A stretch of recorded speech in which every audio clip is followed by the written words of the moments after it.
কেমন আছো তোমরা সবাই? আশা করি সবাই খুব খুব ভালো আছো। আর আমিও ভালো আছি।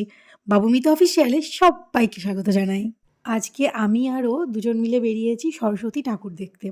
আর ২ মেয়েকেই বাড়িতে রেখে এসেছি। মেয়ের ঠাকুর দেখা আগেই হয়ে গেছে। তাই ও বাড়িতেই আছে, আমরা দুজনেই বেরিয়েছি। আমরা একটু রাত করে বেরিয়েছিলাম জানো তো? কারণ ২-১টা আমাদের কান্দি শহরে না খুব কম ঠাকুর হয়। যে ২-১টা হয় তাতেই না বেশ লাইন পড়ে। তাই একটু রাত করে বেরিয়েছিলাম যাতে লাইন দিতে না হয়। তো এসে এখানে চলে এলাম। এখানে বীরাঙ্গনার একটা থিম রয়েছে। তো বেশ ভালো লাগলো ঠাকুরটা। আর তারপর আমরা বেরিয়ে গেলাম আরেকটা ঠাকুর দেখতে পাশেই, হ্যাঁ? তো এখানে তোমাদের একটা জিনিস দেখানোর আছে। এই যে আমাদের দোকানের অ্যাড রয়েছে এখানে। তো এটাও তোমাদের দেখিয়ে দিলাম। আর এখানে এলাম। এখানে যেই থিমটায় আমরা এসেছি যেই মণ্ডপটায়, এই মণ্ডপের থিম রয়েছে ঘরের মেয়ে। মানে ঘরের মেয়েদের নিয়ে এই থিমটা পুরোটা। মেয়েদের ওপর যেসব অত্যাচারগুলো হতে থাকে সেটা নিয়েই। খুব সুন্দর করেছিল জানো তো থিমটা? বেশ ভালো লাগলো মণ্ডপটা দেখতে। দেখো তোমাদেরও ভালো লাগবে।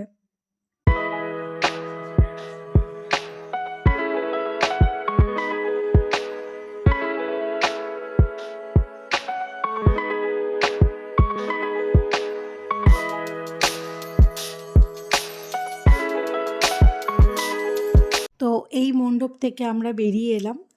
আর এরপরে গেলাম আরেকটা মণ্ডপে। এখানে করেছিল দক্ষিণেশ্বরের থিম। হ্যাঁ, তো এই ভিতরে গেছিলাম। এখানে নাকি সন্ধ্যের সময় প্রচুর লাইন পড়েছিল। তো যাই হোক আমরা যেহেতু বললাম না রাত করে বেরিয়েছিলাম, তাই আমাদের লাইন দিতে হয়নি। দেখে চলে এসেছিলাম। তো এটা আর তোমাদেরকে আমি দেখালাম না। কারণ সেরকম ছিল না, নরমালই ছিল। তো সেজন্য আর দেখানোর মতন কিছুই ছিল না। তো তোমাদেরকে বাইরে থেকে আমি এর পুরো লাইটটা আর থিমটা আমি দেখিয়ে দিলাম। হ্যাঁ, লাইটিংটা বেশ ভালো লাগলো তাই বাইরেটাই দেখিয়ে দিলাম। আর ভিতরটা পুরো নরমাল ছিল। তাই দেখানোর মতন কিছু ছিল না। তো ঠাকুর দেখা তো হয়ে গেছে। এবার আমরা বাড়ি ফিরছি। তো বন্ধুরা তোমরা টাইটেল পড়ে বুঝতে পেরেছো যে আজকে আমি তোমাদের সাথে আমার কিছু পুরনো দিনের কথা শেয়ার করব। তো সেটা হচ্ছে ১৫ বছর আগে যে ঘটনাটা ঘটেছিল সেটা হচ্ছে আমার বিয়ে। তো ১৫ বছর আগে এই ঘটনাটাই ঘটেছিল। তো ১৫ বছর আগে আমার বিয়ে হয়েছিল। আর বিয়ে হওয়ার পর যেটা বাস্তবে হয়ে থাকে প্রতিটা মেয়েরই যেমন জীবনটা পাল্টে যায়, পুরো লাইফটাই চেঞ্জ হয়ে যায়, আমারও সেরকমই পুরো লাইফটাই চেঞ্জ হয়ে গেছে। তো আজকে আমি তোমাদের সাথে আমার বিয়ে সম্পর্কে কিছু কথা বলবো আর বিয়ের কিছু ছবি, আমার বিয়ের বেনারসি, রিসেপশনের শাড়ি মানে যেগুলো আমি খুব যত্ন করে রেখেছি আমার কাছে সেগুলো আজ তোমাদেরকে আমি দেখাবো, তোমাদের সাথে শেয়ার করে নেব। আমাদের বিয়ের বিভিন্ন রিচুয়ালসের ছবি এখানে রয়েছে। আসলে কি বলো তো তখনকার দিনের ক্যামেরার পিকচার কোয়ালিটি আর ভিডিও কোয়ালিটি অনেকটা লো ছিল। এখন যেমন বিয়ে ঠিক হলেই আগে চলে প্রি ওয়েডিং শ্যুট, তারপর খুব সুন্দর বিয়ের পিকগুলো তোলা হয়, অ্যালবাম সাজানো হয়, ভিডিও ক্যামেরা করা হয়, ভিডিও কোয়ালিটি মানে এখনকার দিনের ভিডিও তারপরে পিক বিয়ের আর তখনকার দিনের মধ্যে বহুত বহুত পার্থক্য রয়েছে, হ্যাঁ? তো তোমরা তো দেখেই বুঝতে পারছো কত পার্থক্য। আর কি জানো তো? আমাদের না লাভ ম্যারেজ হয়েছিল জানো তো? তো ১ম এ লাভ তারপরে অ্যারেঞ্জ।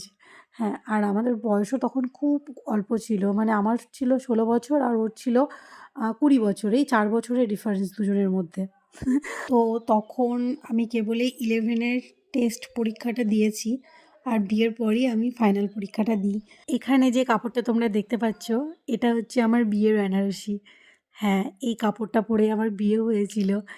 লাল, লাল না চেরি কালারের বেনারসিটা। তার মধ্যে সাদা জরির কাজ আর জরির ওপরে জারদোসি ওয়ার্ক রয়েছে। পুরো কাপড়টায় জারদোসি ওয়ার্ক রয়েছে। কাপড়টা আমি নিজে পছন্দ করে কিনেছিলাম। বাড়ির সবাই ছিল কিন্তু পছন্দটা আমার ছিল। তো কাপড়টা আমার সত্যি খুব পছন্দের। আমি খুব যত্ন করে রেখেছি আমার কাছে। আর এই কাপড়টা হচ্ছে আমার রিসেপশনের কাপড়। আমার রিসেপশনে আমি এই কাপড়টাই পরেছিলাম। এটা আমার শ্বশুরবাড়ি থেকে আমাকে দিয়েছিল। এই কাপড়টা একটু আমি তোমাদের খুলে দেখাই। দাঁড়াও। এই যে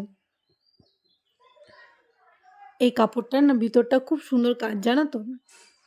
আর এটা হচ্ছে মুর্শিদাবাদ সিল্কের ওপর না এই আরির কাজগুলো রয়েছে। তো কাপড়টা পুরোটা ঠাসা কাজ রয়েছে আর এই কাপড়ের আঁচড়টা না আরও সুন্দর। কাপড়টা তো সুন্দরই, পরলে আরও সুন্দর লাগে। আর যেহেতু আমার কি বলো তো রিসেপশনের কোনো ছবি নেই, তাই আমি তোমাদের রিসেপশনের ছবি দেখাতে পারছি না। কিন্তু কাপড়টা সত্যি খুবই সুন্দর। তোমরা তো দেখেই বুঝতে পারছো যে কতটা সুন্দর। আর কি জানো তো বন্ধুরা, আমার কাছে আরও একটা জিনিস আছে তোমাদেরকে দেখানোর মতন। তো এবার তোমাদেরকে আমি সেটা দেখাই, চলো। এই হচ্ছে আমার বিয়ের মেনু কার্ড। দেখে নাও আমার বিয়েতে কি কি রান্না হয়েছিল। তো আগে দেখো, আমাদের নাম রয়েছে সুভাষ ও অনিতা। আর আমাদের বিয়ে হয়েছিল 27শে মাঘ 10th ফেব্রুয়ারি। এখানে রিসেপশনের ডেটটা দেওয়া রয়েছে।